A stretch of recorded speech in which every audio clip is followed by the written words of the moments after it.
Let a total charge 2q be distributed in a sphere, disturbed लिख दिया है, distributed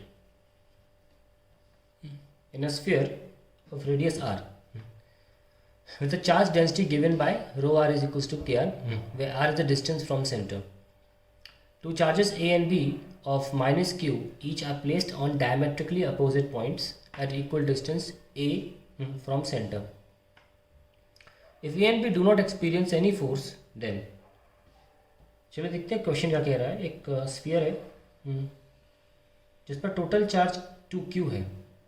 the total charge inside the sphere is 2q and जो charge density है sphere की वो kr इस तरीके से है.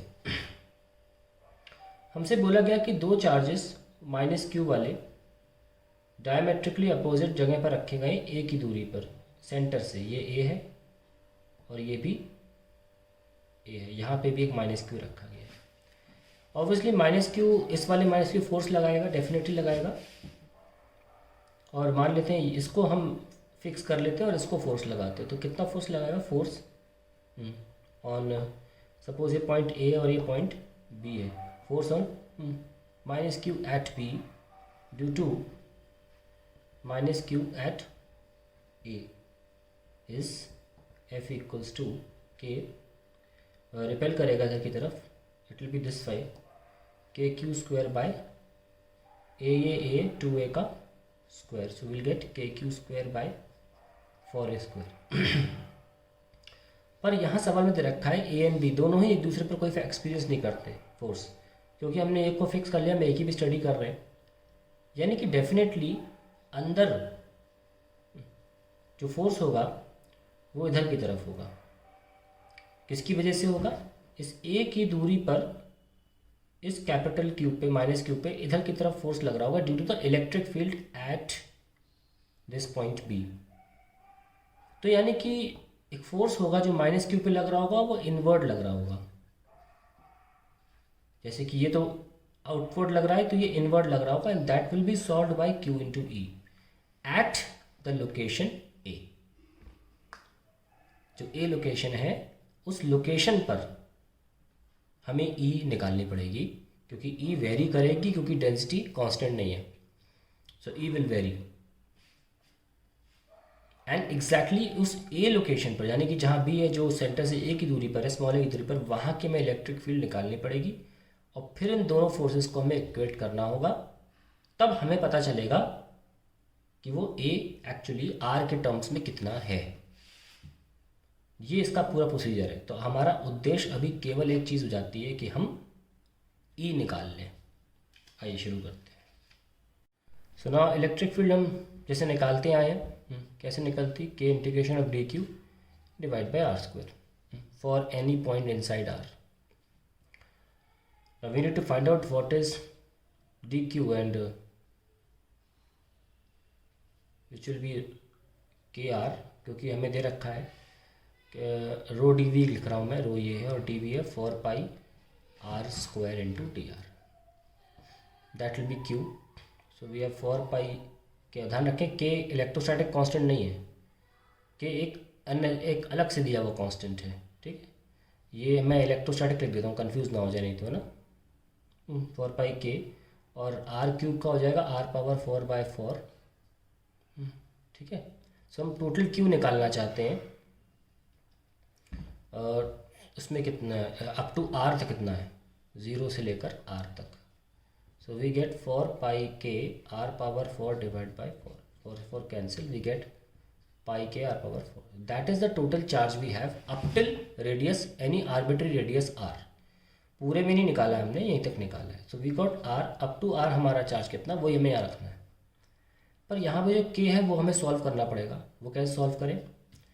उसके लिए हमें अब चार्ज निकालना पड़ेगा अप टू कैपिटल आर तक. क्यों ऐसा क्यों बता रहा हूँ? क्योंकि हमें डेटा दिया हुआ है कि टोटल चार्ज 2q है.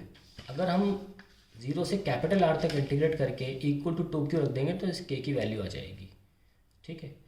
So it will be again K R into 4 pi R square D R. हम 0 से कैपिटल आर करेंगे. सो we have 4 pi K are cube हो जाएगा आर पावर 4/4, 4 से 4 कैंसिल, 0 से capital R, so we get pi K R power 4।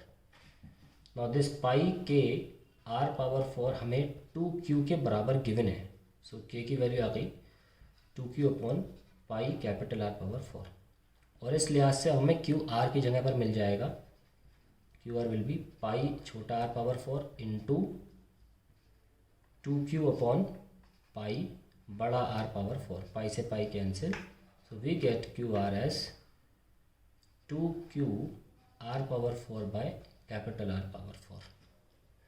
That is what we have got q r, जो हम यहाँ पे रखेंगे, ठीक है, और इलेक्ट्रिक फील्ड आ जाएगी। Let's see, so we have got q as, जहाँ पे आर है वहाँ तक क्यू मिल चुका है हमें, आर पावर 4, मतलब अगर हम किसी एक पर्टिकुलर आर तक निकाल रहे हैं तो हमें सिर्फ इतना ही क्यू चाहिए, है ना, वो क्यू जो निकला है वो ये टोटल चाहिए होता, वो टोटल भी निकाला था, वो तो के फैल कैलकुलेट करने के लिए निकाला था, कैपिटल के जो कांस्टेंट था।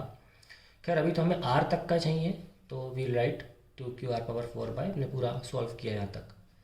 अब इलेक्ट्रिक फील्ड भी हमें केवल आर तक ही चाहिए, रिलेशन चाहिए रेडियस के along electric field, that is K electrostatic constant integration of D Q from 0 to r upon r square, and we can now keep it k electrostatic constant into 2q r power 4 upon r capital R power 4 divided by r square, ये cancel कर दिया, so we got 2k q r square divided by r power 4, that is the electric field which we require। मैंने पहले ही कहा था कि हमें वो इलेक्ट्रिक फील्ड चाहिए, क्योंकि -q इस वाले -q को इधर की तरफ पुश करेगा, और ये जो इलेक्ट्रिक फील्ड है वो इस पॉइंट B पे जो a की दूरी पर है वो इसे इधर पुश करनी चाहिए, तभी ये फोर्स 0 हो सकता है, ये बैलेंसिंग हो सकती है। इधर की तरफ q इंटू ई चलेगा, और इधर की तरफ इलेक्ट्रोस्टैटिक जो कूलम्स लॉ के अकॉर्डिंग निकलता है, जो हम निकाला k^2/4a², ये चलेगा, ये दोनों बराबर करने हैं। अब वो वक्त आ गया कि हम बराबर कर रहे हैं, लेकिन हमें अब ये भी पता है कि कहाँ पर है ये पॉइंट है ए पर, तो ए से रिप्लेस कर देते हैं। ए पर कितनी इलेक्ट्रिक फील्ड होगी 2kq a²/r पावर 4, और now we can now do the balancing one, सो q से मल्टीप्लाई करते हैं इसको, q into 2kq a²/r power 4 is equals to kq²/4a², तो kq² cancel, and we have 2a² into 4, that is 8, a power 4 equals to r power 4, and a is equals to r upon 8 power 1/4, or we can also write 8 minus 1/4 into r. So that's it, and the answer is this. C is the correct answer to the question.